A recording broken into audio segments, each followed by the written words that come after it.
a 30-count indictment that has been returned against 10 defendants who have been wreaking terror on the streets of San Francisco for far too long. We took the case before the grand jury, and the grand jury thankfully returned the 30-count indictment, charging these defendants with murder, with gang participation, and with basically terrorizing the streets of San Francisco.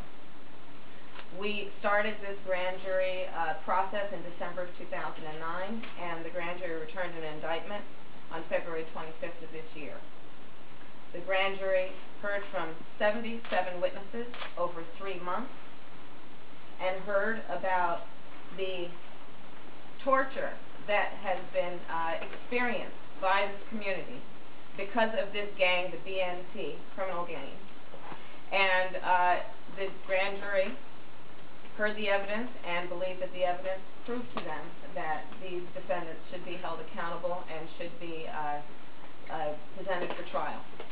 I want to thank Eric Fleming, the Assistant District Attorney who handled this case. He handled this case with an incredible amount of professionalism and hard work in addition to his regular duties as a homicide prosecutor. I want to recognize Commander John Loftus and Lieutenant Ernie Ferrando for the resources that they put in through the police department to handle this case. It required a lot of hard work, and in particular the hard work of Gang Task Force Officer Len Broberg. So I want to recognize all of them and thank them.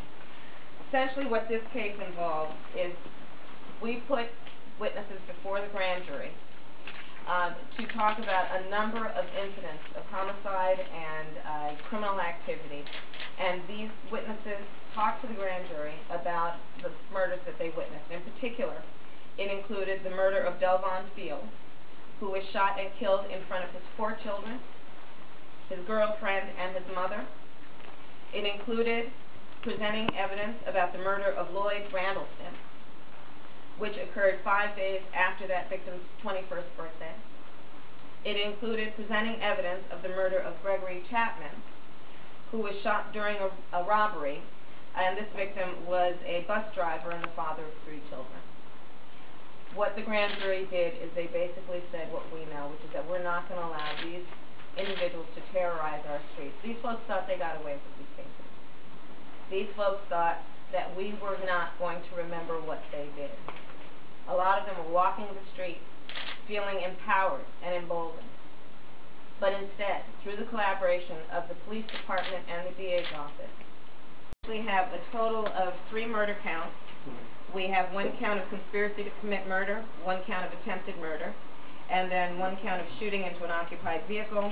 We have 4 counts involving semi-automatic firearms, 4 counts of robbery, 1 count of attempted robbery, 2 counts of conspiracy to commit a robbery, 6 gun possession charges, and then possession of narcotics for sale. And there were about 4 So not everyone is charged with murder, or are they all charged?